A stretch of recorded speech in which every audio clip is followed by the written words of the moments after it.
Welcome to Australian Basketball History. Why don't we start with your name, where you're based and how long you've been playing basketball? My name is Mathew Moore, and I'm based in Brisbane, Australia, in a very lovely suburb called Forest Lake. And I've been playing basketball for 50 years now.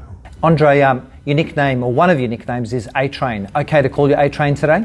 No problem at all. You and I are up at the 2024 Pan-Pacific Masters Games on Australia's Gold Coast. We're joined by 16,000 athletes competing from 37 different countries and playing in 40 sports. And you and I today are at Coomera Stadium, where we're playing basketball for the Mega Bucks team, in your case. How's the Mega Bucks going? Yes, I'm playing for one of the Mega Bucks. There's many Mega Bucks team. I'm with the Mega Bucks Black team, and we're going very well. Yeah, we've won 2 games. We've drew in 1 game, like Picasso, and we've lost 1. We lost our very first game. We were all getting to know each other, getting to know you know, sort of thing. So we, I love my musicals as well too. And who's in the team with you? We have a bunch of guys that I played with at in Argentina and other various Masters games over the year. Craig, I know a lot of them by first name. Johnny Styles, great guy. We got my guy. Butch Hayes is with you? No. Butch Hayes, a great Butch Hayes. Yeah, you know my team better than I do. I think you might. Yeah. So some of these guys, I'm just getting to know as well too. You know. So yeah. And so, how do you fancy your chances for a medal this week? I think we're out of the gold medal contention, but there might be a chance for us to get bronze at this stage. I think that first slip up in the first game might have come back to haunt us a little bit. Yeah. But you know, I'm enjoying the chance to play basketball at this level, at this age, amongst a bunch of people who are a lot older than me, who I'm very inspired by, and that's what Masters is all about. Very inspired by it. You know, I've been very lucky to have a very illustrious career, but to still be playing at this level is just you know, a bonus for me. You know. It's awesome, mate. And if I may, I would like to, before we even get started, sure. Pay my respects to the original owners of the land, you know, the indigenous people who roamed these lands many years ago, and still to this day, you know, who still have you know, a vested interest in this particular land that we're on right now. So I'd like to pay my respects to them as well before we get started. Yeah. Certainly. Mm-hmm. Well, one of the other things we might do before we get started and walk through your career is, in preparing for this interview, we came to understand a lot about your stats, but probably your most impressive stat, A-Train, is the fact that you have 8 children. No, yeah, that's my most amazing achievement is to bring, you know, 8 beautiful people, you know, into this world, you know, and I don't take that for granted at all. And their mothers, the mothers who brought them in. There was three mothers who are very beautiful ladies who I have the utmost respect for birthing these children. Yeah. And how are the kids going? They're all going great. Yeah. Knock on wood. Yeah. You got some up here. You got some down in Melbourne. Yeah, 4 here in Brisbane, in the Brisbane area, and then 4 down in Melbourne. Mainly in the Port Melbourne area. Their mother lives down there. Unfortunately, we're divorced, but we still have a very good relationship. Their mother, Nadia, hello Nadia, she hails from East Africa. Her family's from a place called Eritrea. So 4 of the children, 4 of our 5 children I have with her are down with her, down in Melbourne with her. But factory's closed now. No more children. I'm done. Yeah, I finally got myself a television, and it's going to keep myself busy. Why don't we rewind the clock, go all the way back to your earliest basketball memory? Wow. I think it was the first time I received a basketball from my mother, Jeanette. She was a very young mother growing up. You know, she was, her birthday's the day after mine. I'm July 2nd, she's July 3rd. So she was 17 the day I was born, and she actually turned 18 the following day, July 3rd, her birthday. And so, as a young mom, we lived with her parents, my grandparents, and they helped raise me. And my mother went on. I'm very proud of her to finish up her education, you know, high school education. Got her diploma, and while I think she actually walked across the stage while I was still in her stomach, you know. Yeah. So I give her a lot of credit for that. Yeah. But I remember one Christmas. I received a basketball, a little blue and white basketball. Would have been a Wilson? I think it was a Wilson brand, yeah. More like that was one of the more popular brands during that period. I think it was probably the only brand at that stage. I don't know if Spalding that came onto the scene at that stage. And I was quite taken by this particular sporting gift that I received. The bouncing of it and all that, and from that day on, I was kind of hooked on the game. So did you have somewhere locally that you could shoot around? Did you get involved in a team in school? What was the next phase? No, we ended up moving to a housing commission on the south side of Chicago called Allgale Gardens. Shout out to everybody from Allgale Gardens who watches this. Very proud of that. This Allgale Gardens used to be a military base many years ago in the 40s, and they turned it into a housing project. And it was a predominantly African American group, people, and we moved into this place when I was about 8, 9 years old. And when I turned 10, I remember watching some friends, some big older guys play the game of basketball in our back area, the back area of this housing commission. And I was really taken by a particular person by the name of Keith Stennis, who I just caught up with this early this year when I was home in July. And he was a particularly really very good basketball player. The way he moved on the court and shooting from way out and all that, and very aggressive and had some great moves. And I was really enthralled by him, and he really inspired me to want to go out and try this game, So I'm trying to visualize it. This would be an outdoor court, street ball, rucker park kind of experience. Right. We were very resourceful back then. We didn't have a proper basketball court, so we had like a telephone pole that had somebody took one of their bicycle tires, took the spokes out of the tire, so just a bicycle rim, and somebody had nailed that to a board. And we made a basketball hoop out of that.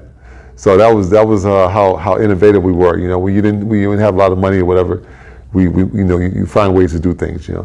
So someone noticed you, or you began taking your skills seriously. You joined a team. Yeah, that was later on when I in school. I decided to join my team. I went to a little small Catholic school. In this housing commission, we had this one little small Catholic school run by these very tough nuns, but they gave us great education. And it was called Our Lady of the Gardens, OLG. Yeah. And at that school, there was a young fellow that took it upon himself to become a little coach. And what was happening was I was starting to grow physically, and at the same time, my love for the game of basketball was growing as well too. It all kind of came together. By the time I was in grade 7, grade 8, I was already 6'3", 6'4". I was very tall, lanky, and all that. And so as a young tall behemoth, I was able to just take the ball, throw the ball to me, just sort of shoot over people, very easily. So the game came kind of easy to me back then. But as you get older, obviously, skill comes more into play. But this particular coach, I can't recall his name, it was so long ago, but he sort of introduced me to the game. And we had a nice gymnasium on our little campus and all that. And that's when I sort of started really getting into the organized side of things. Yeah. About around the grade 7 or grade 8, yeah. Great. Yeah. And then the next phase of your career, did you move into a structured team kind of environment? That happened in high school. So in America, high school, grammar school goes from kindergarten to year 8, and then you graduate from there, and then on to high school, year 9 to 12. So when I went to year 9, I went to a high school called Lindblom Tech for the first 2 years. This is before Carver, isn't it? Right. So Lindblom was a school that was very well known for academics. Yes. And it was also predominantly black American school. My mother didn't want me to go to our local school, Carver High School, because she thought I'd be too distracted. And she thought there was gangs and there was a lot of gang activity and all that type of stuff, because it was a tough neighborhood that we grew up in. So she made me take. I did very well academically in grammar school, so she made me take the test. You had to take a test to get into this particular school called Lindblom Tech, and I passed the test with flying colors and was accepted into the school. But the thing about it that my mother didn't know was this school was located very far away from where we lived at in Allgale Gardens. It was located I actually had to take two buses and a train to get there. Right. And so it was about an hour and a half commute to get to this particular school.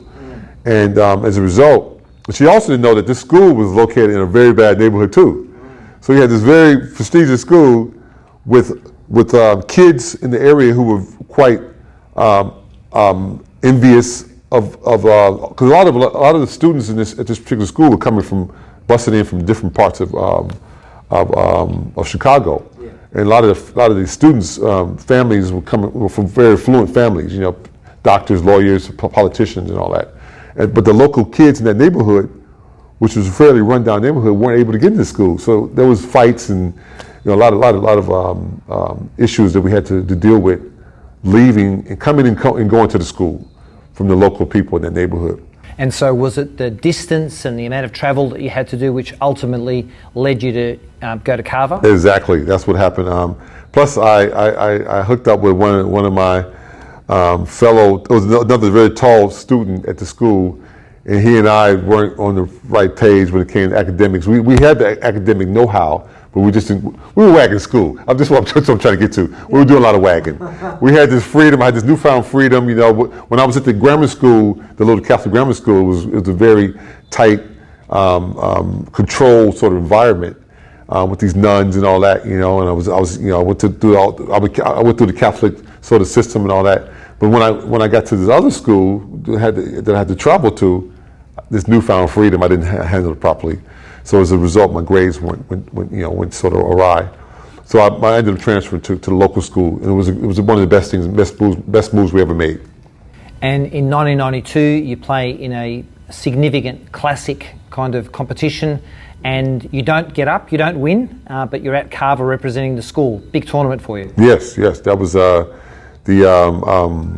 was it called? The Tribune McDonald's Cage Classic. Right, so Tribune, the Chicago Tribune was one of our two major newspapers back then. The Chicago Tribune, and you had the Chicago Sun-Times, and they held this big game, this big all-star game for all the top high school players. And I was very fortunate to be representing Carver in that game. And played well. Played very well. Yeah. I took a lot of pride in my game. My game was it was low post. That later seemed to haunt me a bit when I became professional with the NBA, playing the post position with my back to the basket most of my life. Then later on we'll talk about how it sort of affected me. But I was very effective with drop steps and different moves, moves. Because I used to watch a lot. I was a student of the game. I watched a lot of basketball on TV. I loved all the great post players. My favorite player was the Julius Erving, Dr. J. So he's a guy that I kind of really try to emulate and try to his flying through the air and big hands and one hand moves and dunking all the ball and all that. I remember you talked about earlier what was a great basketball memory. I can't pass over the fact that dunking the basketball for the first time in grade 8 was a monumental moment for me. I started off, it was a gradual process. I started off dunking the very first thing is realizing I could touch the rim, jump up and touch the rim. So from there, I took a tennis ball and went and dunked that. Was dunking that fairly regularly. A few weeks later, I had a volleyball, which was a little smaller than a basketball, that I could palm. Went up, started dunking that very, very easily. I'm like, wow, I can do a couple little things with that, couple maneuvers with that. And then finally, about a month later, I was able to elevate and dunk a proper basketball like this, yeah. And that moment was so gratifying, as an athlete, young athlete.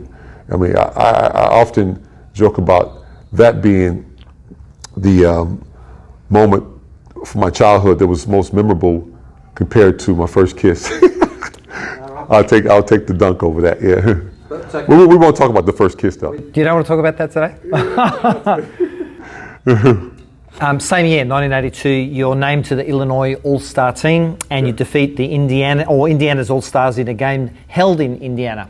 Yes, big time. Indiana basketball. All the major cities and states in Americas are basketball havens. But Indiana, Illinois, Kentucky, Iowa, those places are all basketball meccas. So for us to beat Indiana, there's a strong rivalry because we're neighboring states. So for us to beat them, that was quite an achievement for us. That's still cherished to this day. So University of Illinois Chicago follows in terms of your progression, and you spend 3 seasons with Loyola University Ramblers. Tell us about that. Right. So first of all, with the UIC, University of Illinois Chicago, how I ended up there was because this is a very important message for young people as well too. The things you do in the past may come back and haunt you. Okay. I told you I went to Lindblom for 2 years and WAG school because I was, I had my newfound freedom. I didn't handle it well. My grades were really bad. I went to Carver, had a great basketball career as well as great academically. I started buckling down academically.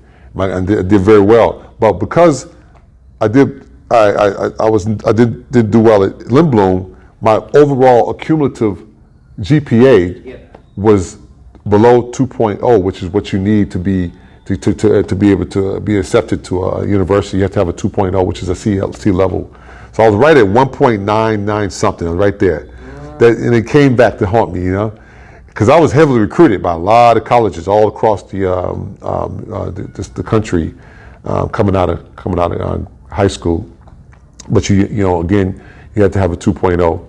So UIC took a chance on me and were able to get me in through a special program where I would be able to play, not play with the regular team, but as a practice player. And still work my academics up and be eligible to play. They were up and coming university at that time.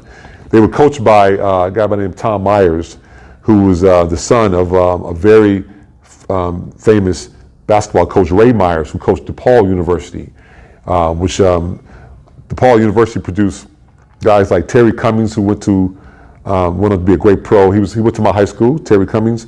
Mark Aguirre, the great Mark Aguirre, who's probably considered the greatest high school player or greatest Chicago-born player next to Isaiah Thomas to ever grace a basketball court, Mark Aguirre. So those guys went to DePaul University and were coached by the legendary Ray Myers.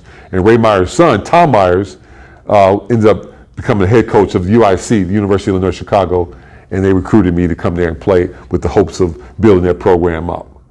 And what happened was, and then Joey Myers was another guy, another son of Ray Myers, ended up being the successor of DePaul University later on. Yeah, right. But Tom Myers was my coach at UIC for that 1 year. And what happened was UIC wasn't what I envisioned to be your typical college campus. Our basketball team was housed with a lot of graduate students. So these graduate students, they weren't there to have a bit of fun. The things you wanted to do in a college sort of environment. That college environment wasn't really there. So I decided I would take my talents across or further north to Loyola University, which had a very established and very well-known basketball legacy as a school. They actually celebrated 100 years of basketball in 2018, and I was named to their top 25 players of all time. That same year, they also inducted me to their Basketball Hall of Fame, which is I'm really proud about. Yeah, to be So I had quite a decorated career at Loyola, but I still have lots of love for UIC. And it's at Loyola where you match up against Patrick Ewing. Yes, my very first year. So what happened? I had to sit out a year after transferring from UIC to Loyola. The rule is you have to sit out a year. They call it a redshirt year because they want the NCAA, which is the governing body of basketball, college athletics, not just basketball. They state that once you transfer from one school to another, you have to sit out a year and become acclimated in the academic side of things before you continue with your particular sport. So while I was sitting out, amazing thing happened to me. One day I was watching, I was talking to some friends in the lunchroom, and they were talking about this play that was about to be auditioned for, a play called Waiting for Godot by a very famous... Waiting for? Godot, G-O-D-O-T. Okay. It's by a very famous playwright by the name of Samuel Beckett. He wrote this play, and it was a play about these two characters, Vladimir and Estragon, who were sitting on a lot, this empty lot, and very, very down on their luck. They were dressed basically like hobos, and they're talking about what they're waiting for this Godot to come to change their fortunes. So it was all about the play was the main part of it was an existentialist play. The main focus and more of the play was about not waiting for opportunities to come to you, but we should have been going out to do it. Yeah, choice. To go find those opportunities and make them happen. And so I went to watch some friends audition for this play, and while I'm sitting there watching these guys audition, I'm sitting there having a bit of a laugh. Like, oh, look at the way they're reading the lines. Right? The director of the play, Jonathan, his name was, comes over to me and said, "What are you over here laughing about? Why don't you read some lines?" I read a few lines very well, and I ended up getting one of the main characters of this play. A role as I was Vladimir. People to this day, some of my friends call me Vladimir because my character was Vladimir, and I ended up, and I took it on as a challenge. You know, being an athlete, oftentimes we're stereotyped. People think all you can do is bounce a basketball or dunk a basketball or whatever, or do your chosen sport. But I wanted to show the student body that I could do other things. So I really put a lot of effort into getting involved with this play, not just in the aspect of reading lines, which we actually changed. We changed the prose because the prose the lines in this play were more English, Scottish sort of lines. So we made it more contemporary. We had the ability to change some of the prose in the different lines in this play. So I got involved in that aspect, and also the lighting. I helped with the lighting and helped build the set. It was a great experience. It was a team experience. A team sort of environment. So I'm very proud about it. And the play ran for a whole week through our Black Student Union. We got rave reviews and everything about it, So it was a great moment for me, So it's really the science of performance, setting yourself a goal and then chasing that goal and the skill set required to be able to sort of compete at that level. And working in a team environment as well too, to make the things make it all work. The teamwork made the dream work. I got to know some really good people in that whole environment that are still friends to this day. We took a little detour there. Does that mean your time on the stage was actually more valuable to you than matching up against Patrick Ewing? That came later. Yeah. This was just during my year that I was sitting out. I was able to I think it was all meant to be, Yeah.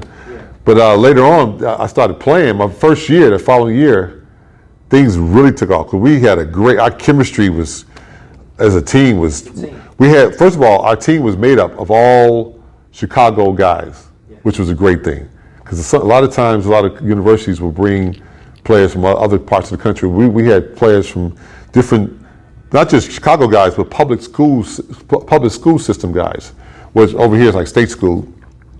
So we had a star player, a guy by the name of Al Frederick the Great Hughes, who was considered one of the top 20 all-time scorers of all time in college basketball. We had Carl Go-Go Golston, our little point guard. He made the All-American team for 6 foot. Everybody 6 foot and under. He was All-American for 6 foot and under, which they had at that time. Yeah. Then you have Greg Williams. He was our lunch pail guy. Did all the dirty work, on the court. Another Andre Battle, who had one of the sweetest jump shots ever in basketball on our team. And then we had me in the middle as the big guy that they brought it all together, doing all the dirty work, rebounding,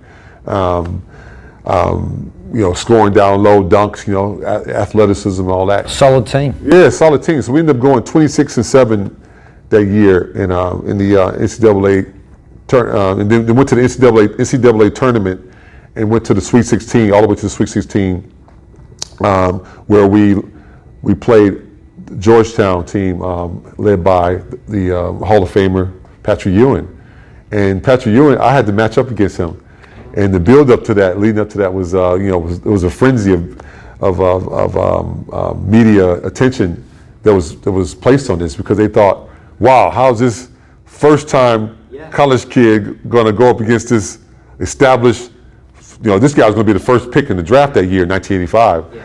And it worked out really great. I was not fazed by it at all. Growing up from Argyle Gardens, it's a tough environment. That tough environment, really, playing against older guys, growing up in that neighborhood, and they make you tough, So I brought a lot of that sort of vigor and pride, into that game, and I ended up scoring about 19 points, 10 rebounds, and I think Patrick had about 20 and 10. So the two of us basically canceled each other out. It was just unfortunate that our top guy, Al Frederick, he didn't have the best game, and he didn't score as much as he would normally score. So that sort of derailed us in the end, And your talent gets recognised with an award, which is the Midwestern Collegiate Conference Award, Player of the Year. That was a couple years later, But after that particular game, I was named the Chevrolet.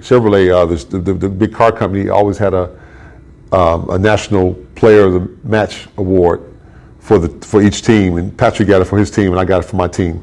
So I got I think it was $1,000 scholarship. Donated to a great cause and all that.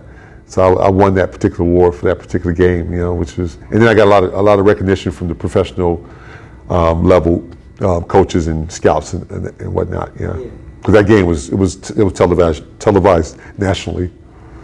1987, you get a phone call, you get drafted to the Denver Nuggets. Tell us about that chapter. Yeah, so 87, So after finishing my career at Loyola, being named the MVP of our conference and all those different accolades, I was invited to a number of kind of like auditions for the NBA. Prior to the NBA 1987 NBA draft, they take the top 32 players across the country, and they invite us out to Hawaii for what they call the Aloha Classic. And they divide us into 4 teams. This is where your mathematics comes in. 4 teams of 8. 8 times 4 is 32. I got that right. So what it was, they take, depending on what part of the country your colleges was at, that's the name of your team. We were the Midwest team. So in my Midwest team, we had guys like myself, a guy you might have heard of, Scottie Pippen. Yeah, Scottie Pippen, he was on that team. Kenny Norman, he went on to have a great career. Dallas Comagese, who played at the aforementioned DePaul University. We all played for the Midwest team against, there was a Midwest, there was a Southern team, there was a West team, West Coast team with Reggie Miller was on that team. I think, what's his name? The point is, I was amongst the top 32 players who, and then we had the West Coast team that had Reggie Lewis, may he rest in peace, who played for the Boston Celtics very briefly, and then ended up having a heart attack on court. He was on that, and his teammate is Reggie Lewis. His teammate was a guy by the name of Andre LaFleur, who was a great player here, and almost played for the Brisbane Bullets. He was almost my teammate. If Derek Rucker hadn't beat him out, he would have been my teammate with the Brisbane Bullets. But that was a great experience playing out in Hawaii. All the audience was, and our crowd was mainly NBA scouts and general managers and coaches and all that. They were just assessing our talent and all that, and working out who they might want to draft. So you would have had lots of conversations subsequent to that Aloha Classic, and one of those could have been with Denver. That's exactly what happened. One of the general manager of the Denver Nuggets, Pete Babcock, actually invited me to his hotel to have a little bit of interview, because he was very interested in drafting me, because they didn't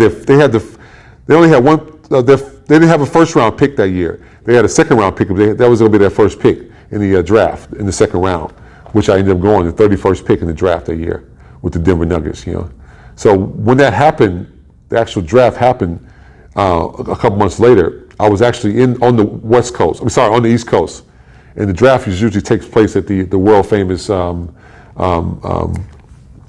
the Knicks play, the Madison Square Garden. Yeah. So I was able to come to Madison Square Garden for the draft, and I'm sitting right next to Mark Jackson. He was another one that was in our draft class as well. Mark Jackson, who was a famous coach with the Golden State Warriors and played with the Knicks and all that. And I thought I had a chance, so I'm sitting in the draft. Everybody, sitting in the draft, waiting to see where their fate's going to be at. You don't know who's going to pick you. That's the thing about the draft. You don't know who's going to pick you. So the great David Stern, who was may he rest in peace as well too. He comes to the podium with the 18th pick. I'm thinking the 18th pick is the Knicks. The New York Knicks had brought me in early that year also because they had interest in me because I played against Patrick Ewing, who's their star now, and they thought maybe I may be able to play alongside this guy. So they brought me in for an interview and a physical and all that, and really liked me. So I thought, with the 18th pick in their draft, I might have a chance to go there. So I'm sitting next to Mark Jackson, mind you, and Stern comes to the podium. He says, with the 18th pick, the New York Knicks choose Mark Jackson. And Mark Jackson was right next to me. I was like, oh, damn, I wish they'd have got me. I wish they'd have picked me. But I was very happy for him as well because his dream is about to be, has just been realized. So later on, I was in the audience, and later on with the 31st pick, finally they called my name for the Denver Nuggets. It was a great feeling, any team, I would have been, honored to be with any team, but just to hear your name called, it was a lifelong dream. It was a culmination of different things that all came together to help you get to this level that you wanted to get to. So you relocate, so you're close to the team, you're now in the Denver Nuggets, it's big time ball. Tell us about that part of your life and that experience. Well, unfortunately, it was very brief. It was a brief part, I ended up going to the draft, I went to the camp and all that, played really well, preseason. I was scoring well, running the court like a runaway train. The A train was in full effect. Dunking, my athleticism, my shot, everything was going really well.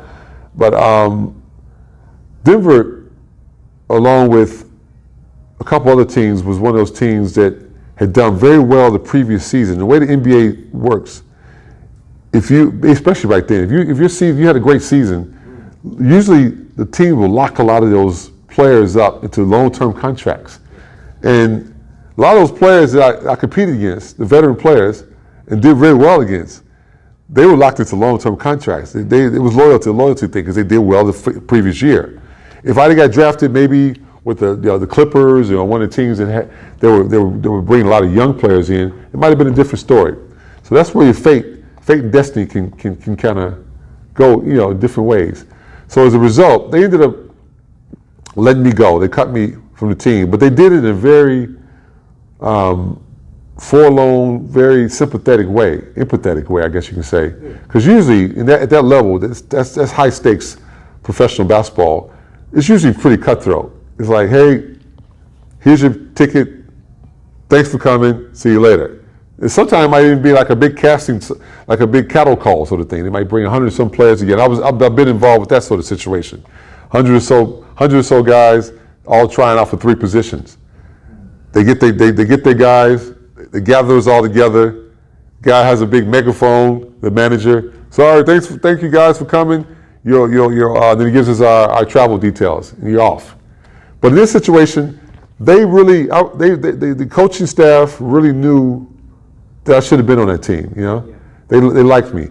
They really liked what I could have brought to the table. So what happened was we're about to play the Portland Trailblazers. This is our 10th game of the season, I think it was. I'm very excited because one of my good friends, dear friends, who's also passed away, Kevin Duckworth, who's a big star, did really well at the Portland Trailblazers with when they had Clyde the Glide, Drexler, and those guys. Yeah, I was very happy. I was very excited to be seeing him. It's the 10th game of the season, and I'm sitting in the locker room, and I did the right thing. I arrived early. I was the first to get in to get dressed before anybody got there. And even when we trained, I was the last to leave. I was working on extra things in my game. So first in, first out. So I'm getting dressed, and here comes the head coach, Doug Moe, and that Pete Babcock, who was the general manager, and they walk into the locker room. It was like a dream, you know. And they had these forlorn looks on their faces because they knew they were about to break this young kid's heart. Oh, tough gig. Yeah. I was only like 21, 22 at the time, you know, a young fella. And they hit me with those words, "Sorry, Andre, we got to let you go." And you could almost hear my heart shattering, you know.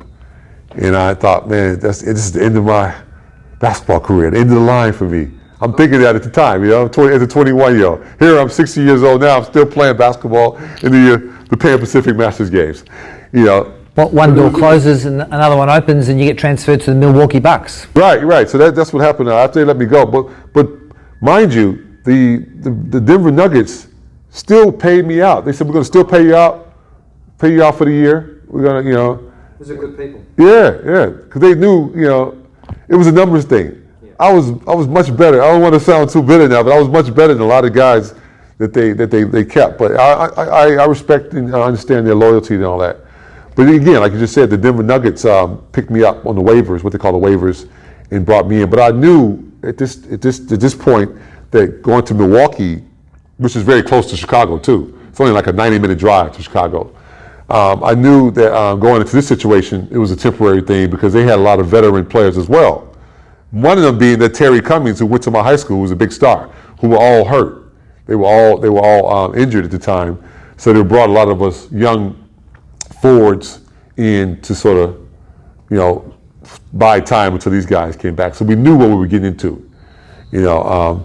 So it came to a stage after that 2 or 3 weeks with the Milwaukee Bucks. Me and my agent got together and we said, what do we want to do at this stage of your career now? And we decided, let's give overseas a try. And I took my basketball talents over to Spain, my first overseas experience, a place called Leiria, which was right outside of a beautiful beautiful city called Valencia. Yeah, Valencia, right. Just had its huge flooding and catastrophe, yes. But that's also where all the oranges, the imported oranges come from. I remember driving down the highways there, and you see all these beautiful orange trees along the highways. It was very strange. So I went over to Spain, and I remember coming off the plane. As soon as you get off the plane, you realize, wow, I'm in a whole other country. The culture shock hits you. Billboards everywhere in Spanish. You know, then later on, you know, going to restaurants, little things we take for granted. Everything's in Spanish. Everybody around you speaking that language and all that. But everybody's friendly, you know. And it was a great experience. And the basketball was high level basketball, and I enjoyed it that 1 year. My coach was funny because he was a little Spanish guy who spoke very little English. So all he would do when he wanted to relay something to me was like very animated. More, rebound, ball, get the ball. You know, it was all everything was all in, you know, sort of one word sort of tones and all that. It was really funny, you know. But he got his message across, and I went out, you know, and performed well. But I soaked up the culture as well too. I love the Spanish, you know, the cuisine, you know, paella, and you know, learning about, you know, the bit of the history of the various countries and various cities over there in that beautiful country. I've been there 4 times. It's an incredible country. Oh, it is. Yeah. So now this world is opening up for me. The world is opening up for me because in the NBA, a lot of those guys don't get a chance to see other parts of the world because it's such a long season and all that. You know, it's such a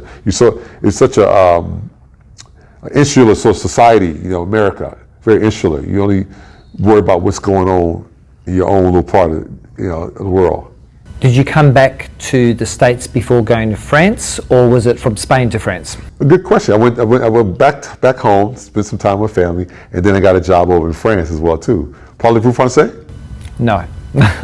I just asked him, did he speak French? I speak very little, but that was an even better experience as well too. Culturally speaking, it was on display, full display this past Olympics, Paris Olympics. How great a job they did with that. how rich their culture is, you know. So I had a great time in France, and I actually had one of my highlights in France was playing in Paris. I actually hit a shot from I was a Hail Mary from the half court to win a game for us, and I got carried off by all my teammates. And where in France were you based? It was a place called Tours, a little country town, with lots of chateaus and rolling hills and very country, beautiful place. Living the dream. Living the dream. Playing. I used to look at myself and say, "Wow, I'm getting paid to visit places that I would probably pay to go visit myself." You know, getting paid to play a game that I love in country. You know, in these countries, these different parts of the world was great. Yeah. Back to the States after France, and you played for the Tulsa Fast Breakers, coached by Henry Bibby. Exactly. So that was my idea. The idea there was, well, let me just get this NBA thing. I'm still young. I've gained a little experience, European experience. So my game has improved even more. Why not go play in the CBA, which is now called the G League, and if I play well in that league, I might get catapulted back into the NBA. So I played for that Tulsa Fast Breakers team, which had won the championship the previous year. They had a very good team, very talented team, coached by Henry Bibby, who played for a team that I actually idolized and watched. Even though I was a Chicago guy, we had our Chicago Bulls. I love my Bulls, but I became a big Philadelphia 76ers fan because of Dr. J, the guy who I really like. And this Henry Bibby played with Dr. J. He was one of the point guards that played during Dr. J's era, Julius Erving. So here I am being coached by this guy. So the season, I think it was a 50 game season in the CBA. And what happened was 10 games into the season, we're rolling, we're undefeated, we're killing it, And I think there was some whispers of a couple of NBA teams that might be having some interest in me. But unbeknownst to me, the Brisbane Bullets, coached by the great Brian Curl, were over in America watching a player, him and some of his assistant coaches, another great guy by the name of Dave Claxton, who's very well known in Gold Coast basketball folklore and TSS, which is one of the great private schools here in Gold Coast. They were over in America looking to assess and scout a big guy who they wanted to join, Derek Rucker, who had just beat out Andre LaFleur for the point guard position for the Brisbane Bullets. So Derek Rucker became, got that job. They needed a big guy. They had a guy in mind that was playing in the CBA for a place in Kansas. My team, the Tulsa Fast Breakers, were in town playing against them. We flogged them. I played exceptionally well. I guess I was matched up with the guy that they were looking at. And apparently it turned their attention from him to me. I knew nothing about this until afterwards, when my coach, Bibby, comes into the locker room, he's like, there's some guys out there from a place called Brisbane, Australia. Brisbane, Australia. I'm like, Australia? Really? You talking about all we knew about Australia back then was Crocodile Dundee. Of course. The movie was a big hit.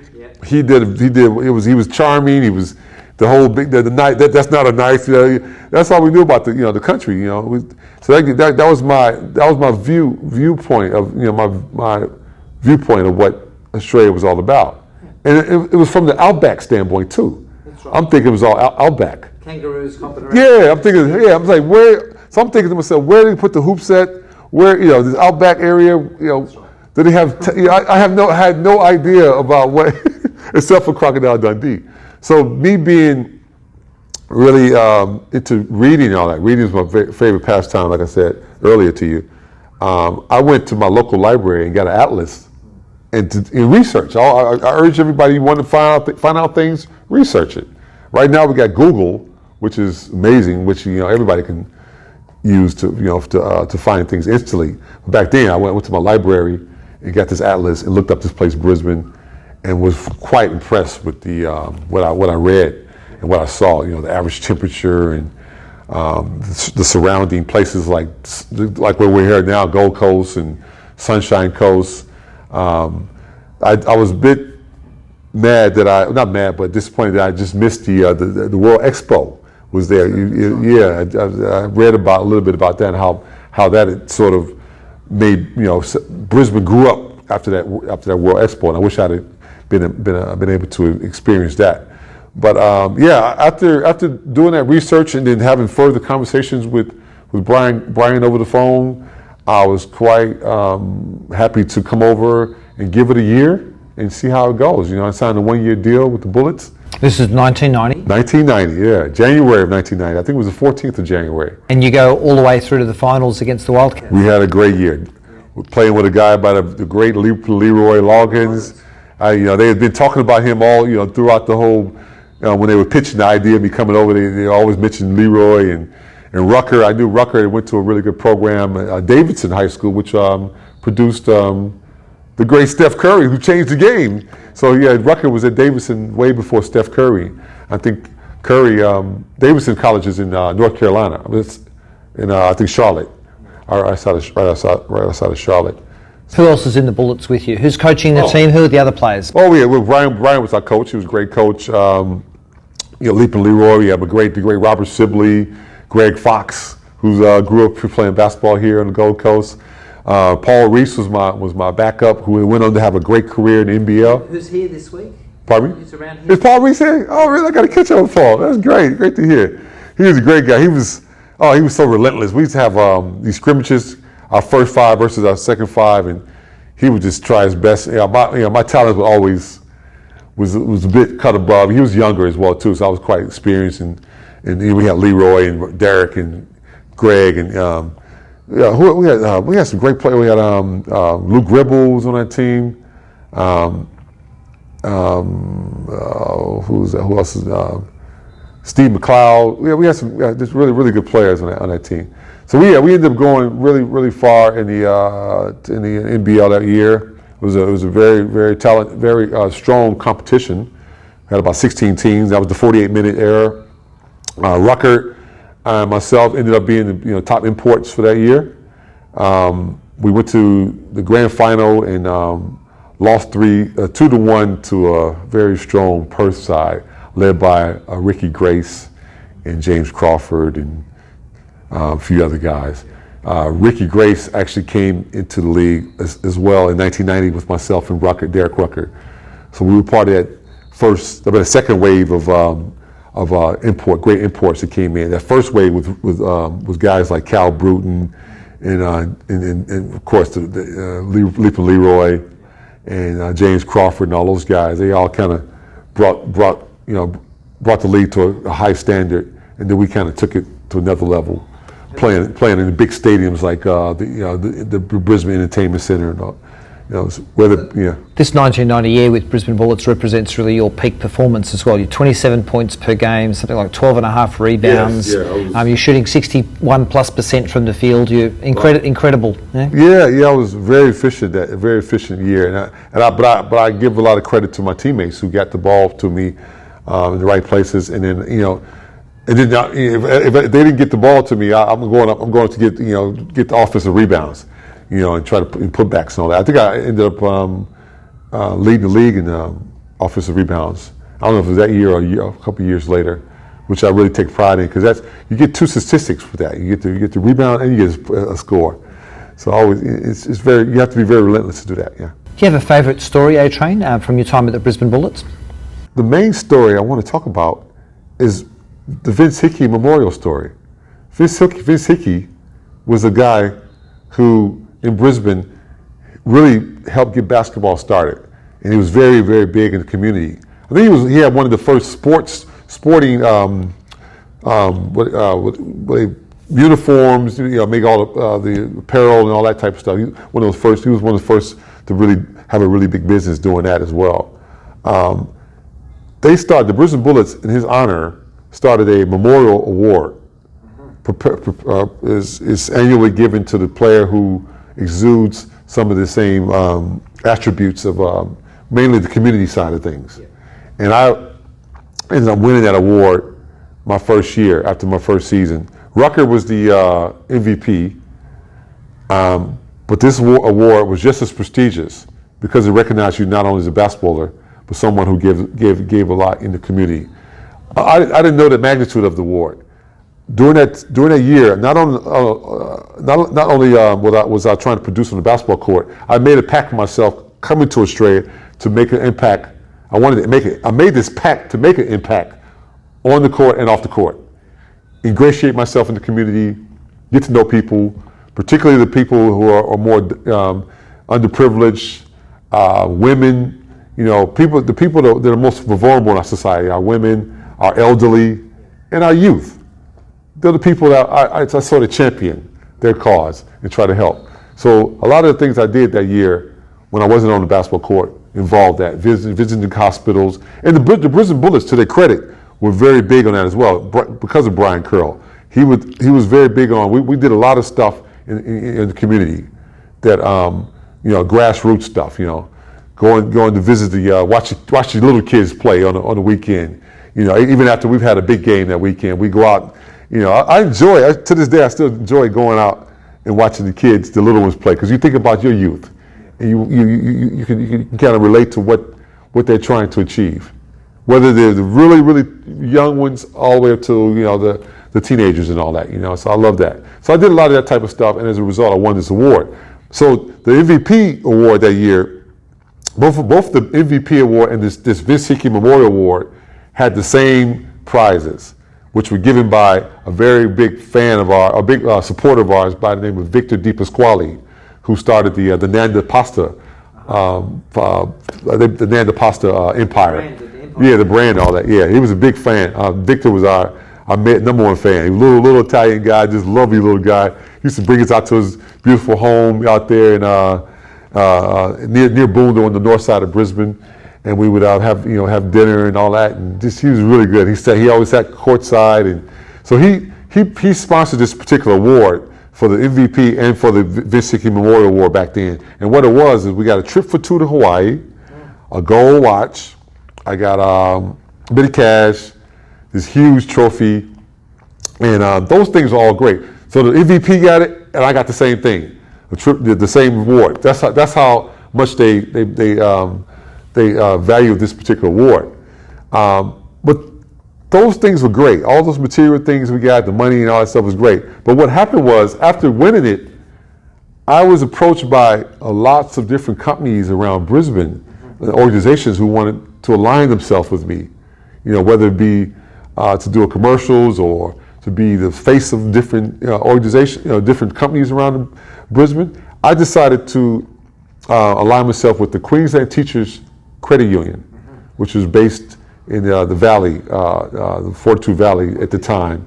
And Ron Dixon, who was the manager of it, they built a program around me where I would go to schools and do lectures on life skill issues such as peer pressure, things like talk to the kids about drugs and alcohol, staying away from them things, and give them some statistics on why they should stay, no smoking, all those things, the preventative type stuff. And then I would take the same group of kids, I would take them class by class, 2 classes at a time, and I would take them to the court, and I would do a comprehensive basketball skills and conditioning sort of session with them. And then we'd have games and prizes to be won and all that. And that became a big program that took on a life of its own. Because we initially did a mail out to about 500 schools across Brisbane and the Gold Coast. And on that mail out, it had, before the emails came into play, we had a little story about me, a blurb about myself, and which everybody knew me anyway through basketball. And then there was a little survey sheet which they had to fill out. And the very first question on that survey sheet was, would you like Andre to come out to your school? Out of 500 schools, how many do you think said yeah? 499. And only the one school that didn't want me to come was a little small school, I think it was in the Gold Coast hinterlands, who didn't have a basketball court. And we ended up accommodating them with a little, we brought a little private, a little portable hoop to there, and we ended up getting them. Yeah, so it took on a whole life of its own. This program just really grew. And yeah. Your passion for Brisbane is almost oozing out of your pores. Oh yeah. But somehow life takes you to Hobart in 1995. Hey, shout out to all the people, all the people in the Big Apple. I had a great time. After my 4th year with the Bullets, it was time to move on. They brought in a new coach who I really respect a lot. I was coached I played 4 years with the Bullets, 1990 to 94, and then the 4th year, it was time to part ways. Bruce Palmer and I played a year under Bruce Palmer in 1994. Learned a lot about the game of basketball. He's one of the great minds of basketball, along with Brian Gorgian and all those guys. I think he's up here this week coaching the Has-Beens. He could very well be.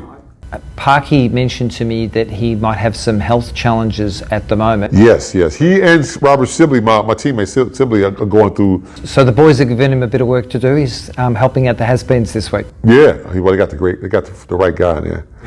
Anyway, I decided to part ways with the Bullets.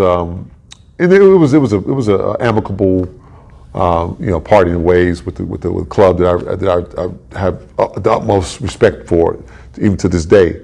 And I went down to Tassie and played a year with the Tassie Devils. That was a great experience down there because the people down there were basketball mad. They'd had some great success with the Devils over the years, and a passionate, fan base down there. I'm wondering if that's where you met Murray Shields. Murray, I think he had already moved on by the time I got down there. Yeah. I've run into Murray a few other occasions. I think the first time we ever played against each other was during the Masters period. We beat them yesterday. I know. Congratulations to you guys too. Yeah. So, there's a bit of controversy about that as well. We won't go there though. Yeah, I know. This all stuff. Story going around today. So I know. Yeah, very strange. Yeah, I know what you're saying. Yeah. And then A-Train from the Bill Thompson was the target. Bill Thompson was a great coach down there. They really accepted me. Him and Patrick Fairs, who was the general manager. I got to give a lot of love to those guys for bringing me on board down there with the Tassie Devils. Yeah. So from the southernmost part of Australia down in Tasmania, all the way up to Cairns in 1991. Yes, after that 1 year with the Cairns, I was with Hobart. What happened was I went. There was a really interesting thing reason why I ended up. I could have easily stayed down in Tassie, because I liked it down there. I was really getting used to living down there, and but I ended up a young lady that I was seeing down there. She had a mother who read tarot cards. And I won't get into too much mystics and all that. All during the time I was down there, she wanted to read my tarot. She wanted to do a tarot reading for me.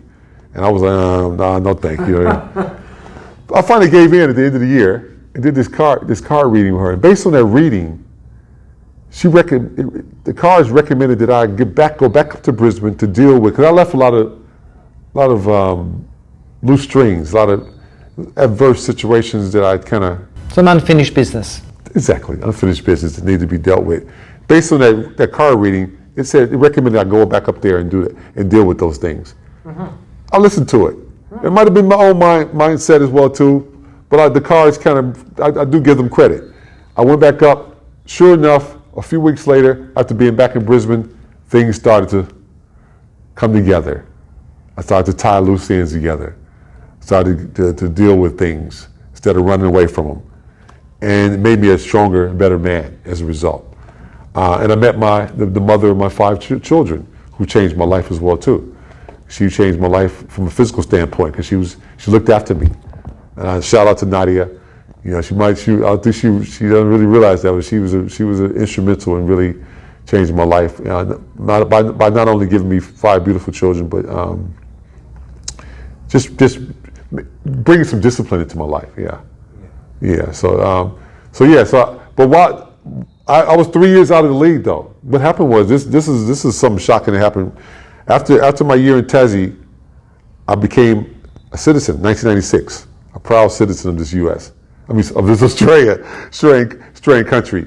I became a dual citizen.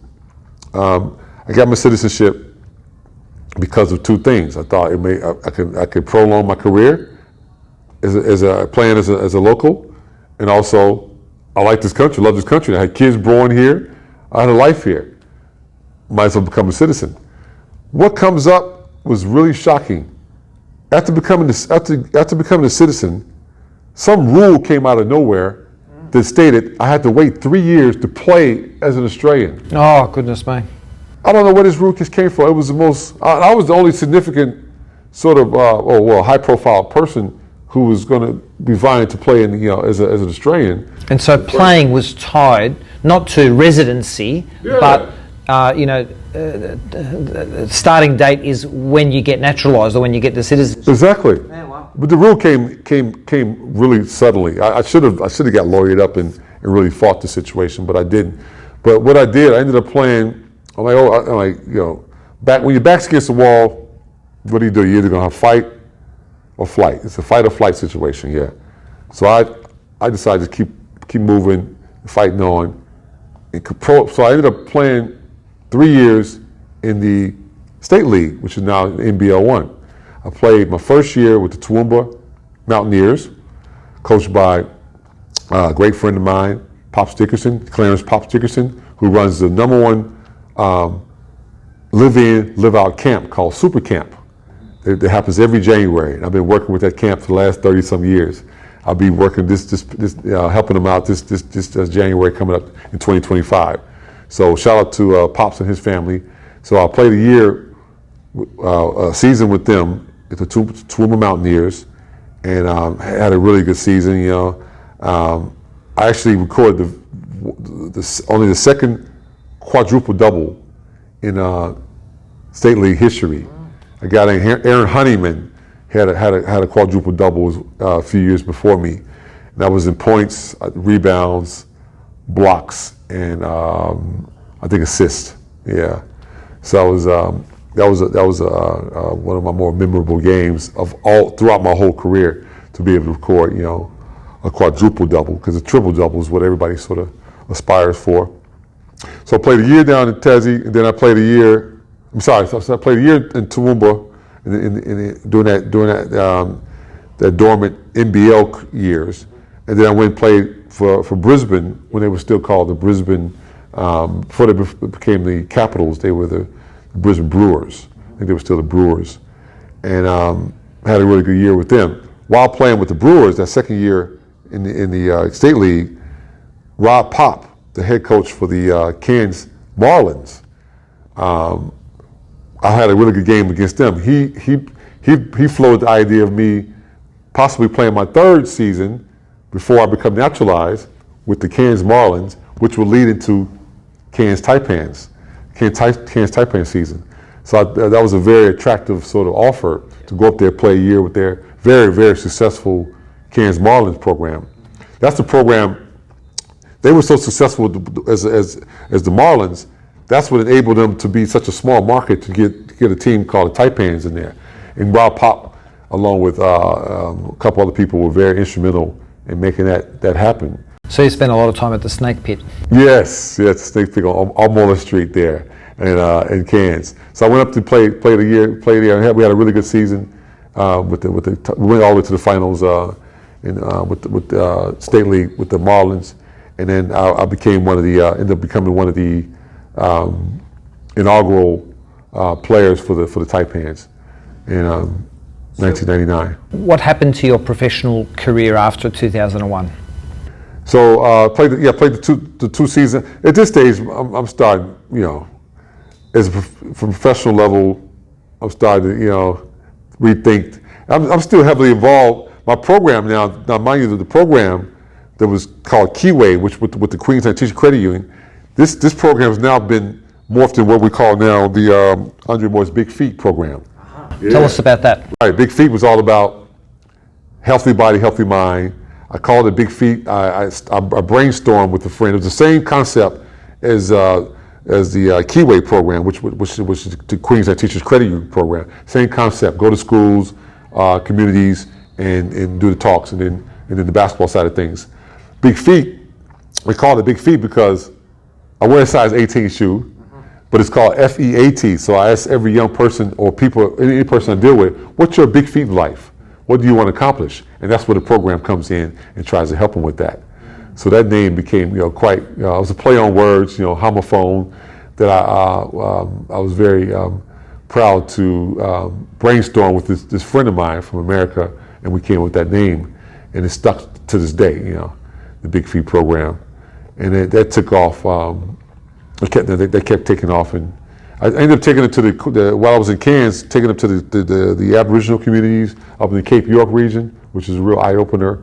To places like Gulf of Carpentaria, Doomadgee, Mornington Island. So I'm starting to see other parts of Australia, off the beaten track, places that was sort of kind of untouched, beautiful. Experience. Yeah. Most Australians don't get to go to those. Exactly. I don't take that lightly. There's a lot of places in America I haven't seen. A lot of Australians, because Australians travel very well too.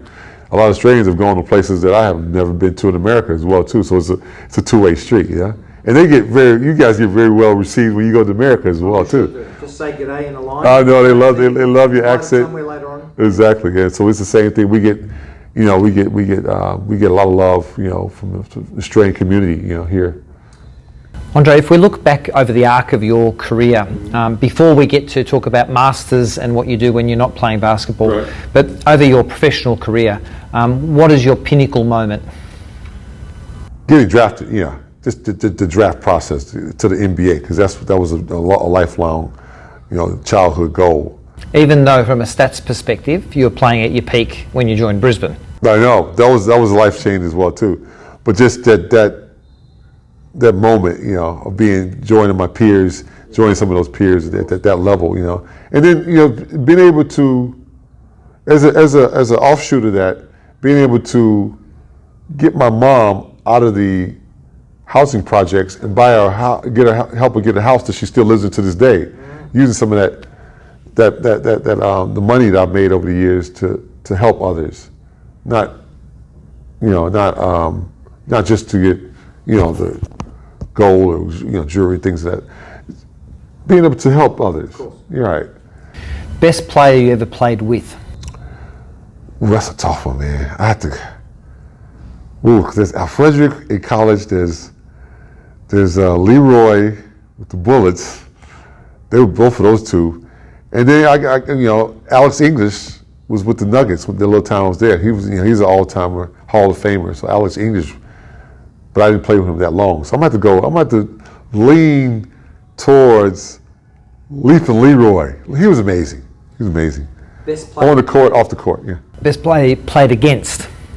That would easily have to be the time that we played the Utah Jazz when I was with Nuggets, and had to go up against Carl the Mailman Malone. He was a force to be reckoned with. He was a physical specimen. Just super talented, strong, he was quite a handful. Let's talk about Masters basketball. Andrew Parkinson described Masters basketball as something that looks like basketball, only slower. How would you describe it? Exactly. Basketball on amphetamines, I guess you could say. It's great. It's inspiring to see people in the 70s, 80s, 90s age groups, male and female, run up and down the court, doing their thing. I just love it, I was first introduced to it by a guy by the name of Bob Lucenti. I played for the Chicago Challengers in the World Masters. Back in 2005, we went to Edmonton, Canada. That was my first foray into Masters.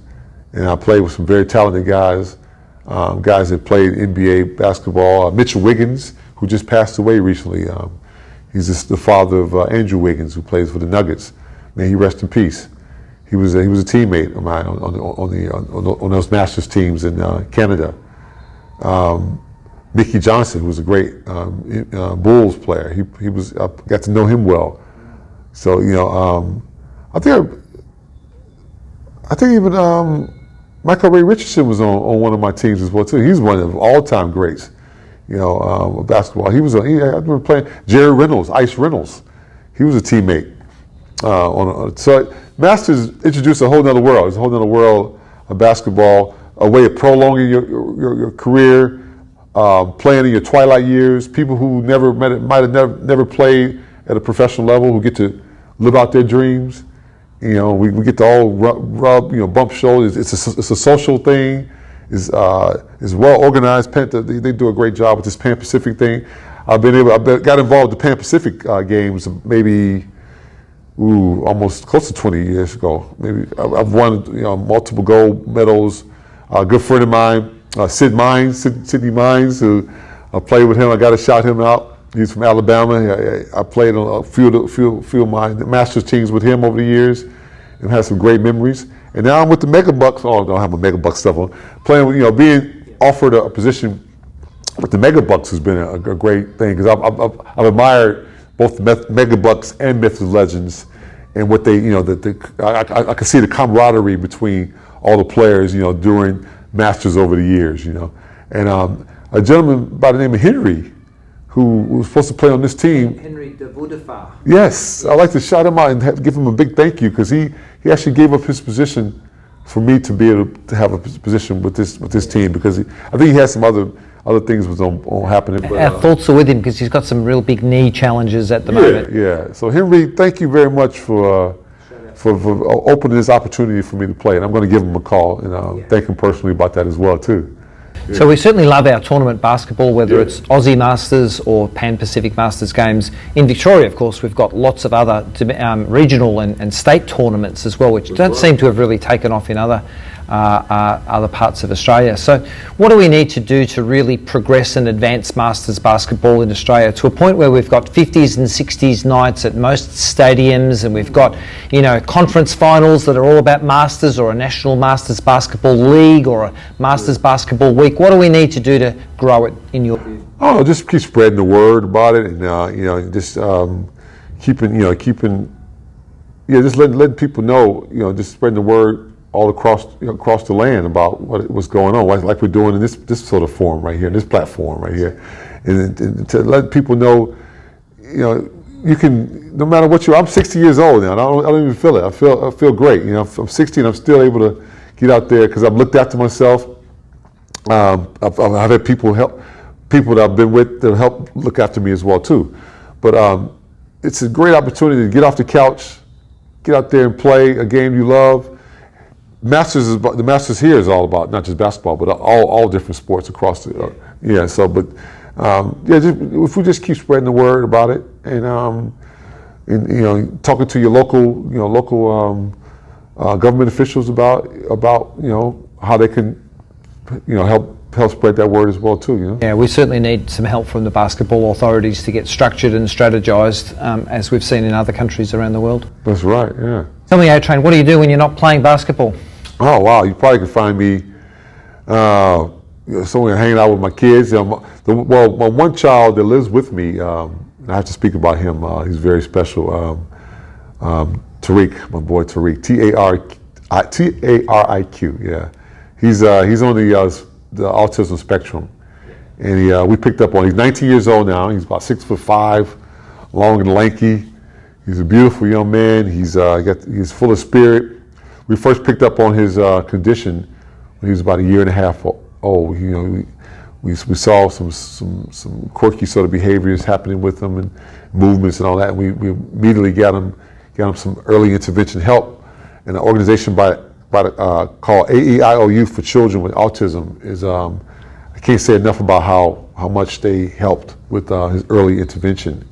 We were part of the first group to go through this organization when it was just sort of fledgling group. It was started by a very famous oncologist in Brisbane who had a son who was older, who didn't experience a lot of that early intervention. So they took it upon themselves. This oncologist and his wife took it upon themselves to start this organization to help others coming along. So they look after kids from 0 to 5, and then you go through you have everybody under that one roof, whether it be your speech pathologist, your OTs, all under one roof, and they work with the kids throughout the day, and from 9 to 3, and then throughout until they turn to 5, and then once they get 5, they either go to mainstream school or special school. Our son went to a very good special school called Western Suburbs Special School in Inala, Queensland, which he was able to get a lot of great support and help with his development and all that. And he's just had along each way. He's had great support. And now he's under the NDIS. We have an NDIS program, which I can't say enough about. With this government, this country has done a great job with that program, and he's getting a lot of support from that. So how's Tariq doing? Very well. He gets looked after by a group organization called Medicare, and then Quick Response Quick Response is a daycare he goes to from 9 to 3, and they do all types of activities, whether it be bowling, outings. I think they're going to Goma today. They went to Goma today it's like an art museum sort of place. They do lots of different activities like that, and so he's really enjoying that. And then during the day and during the evening time, from time to time support from individual support workers through this Medicare organization. Yeah. Right. So he gets a lot of support, and then we spend a lot of time as well too. Shout out to Tariq. Shout out to Tariq. That's my guy. I like to shout. Can I shout out all my kids? Can I give them all a shout? That's 8 children, so bear with me, folks. We'll start off with my firstborn, Gemma, the beautiful Gemma. Gemma she sings very well. She was a great basketball player. She represented Queensland in basketball. She's the only one out of all of us that actually won a game one time in Orchid Flowers Stadium on a 4-point play. She hit a 3-point shot and got fouled and won the game at the buzzer. She's a very talented young lady. And my grandchild, Indigo, is my first grandchild. So that's my oldest child, Gemma. Then there's Archibald, my oldest boy. He represented Queensland in represented Brisbane. He was a Brisbane Lion. Only up to for 8 years he played. He went to Laurie's College, played basketball. He's 6'8". He's about the same height as me. Eye to eye, he's like looking at a twin, a lighter version of myself. Archie is doing very well now, working with his missus. Her family own all of the national storages across Australia. So a very successful Greek family that are doing very well. So he's sort of ingratiated in working in that business with the family and all that. Well done, Archie. Yeah, good on you, Archie. Then we have next in line. There's Mona, my lovely Mona. Mona, she's my Triple M child. So Triple M Radio, if you ever want to give us a sponsorship, Mona, her name is Mona Marie Moore. Right. So Triple M. Mona is very special. All my kids are special, but Mona went through a very daunting period when she went to high school. So when she hit high school, she had this eczema that just engulfed her body, all over her face, everywhere, all over her skin. It was the worst thing. She went through, her self-esteem issues, self-image issues were at an all-time low. Even though we always told her she's still a beautiful person, it was tough on her, tough period. So she, after months and months of trying to find the right chemicals or non-steroidal, medication, to help her, we finally got. As soon as she leaves high school, we find the right stuff, and her skin clears up and everything, and she's doing very well. She's got beautiful skin, and it culminated to the point where she became a spokeswoman for an organization called Catch.com, which does all these little gadgets. Yeah. And she ended up becoming the spokesperson for a particular gadget, a dash cam, a car dash cam. And they call her Kim Kardashian as a result of it. And she ended up getting her billboard on this, her likeness on this billboard, just her face and everything, all her hair and her glory. And it was the most proud moment when I went with her to look at this billboard and take pictures with her in front of this billboard and see how proud and because she had come a long way, and there was a lot of adversity from this skin stuff that she had through. So well done to Mona. And then we have, after Mona, there's Jalen, my son Jalen, he's my cool son who does music and very artsy and all that. He's doing very well. Jalen Moore, Jalen Frederick Moore. Frederick's my dad's name. He's got the middle name. Then there's Camellia. Amelia is in the university down at RMIT, in Melbourne. Yeah, in Melbourne, studying down there. She's doing graphic design. She's very artistic and all that, graphic arts and all that. There's Josephine, my daughter, who's very lovely lady. She's in child care, very talented, very sweet young lady. Then there's my son. We talked about Tariq. We talked about how lovely he is and what he's doing, what he's going through. And then my youngest boy, Zane, who's 17, who wasn't really into school. School never really was. He couldn't really cope well with school. But to his credit, he's taking an electrician course down in Melbourne. So he's in TAFE. He's doing TAFE. He's doing electrician work and trying to become an electrician. Will become an electrician, I should say, very soon through the TAFE in Melbourne. Yeah. A-Train, it's clear that you're very proud of your kids, and I'm sure they're very proud of you as well. Yeah, I hope they are. I just hope that they all can just go out to society and be a good, honest citizen who can help others. Pay it forward. It's all about paying it forward. It's one of my favorite movies. Oh, that's what my life is. That would be my yes. Kevin Spacey, yeah, that movie. I kind of model myself after that, paying it forward. When you look forward, how long are you going to keep playing basketball? My motto is I'm going to ball till I fall.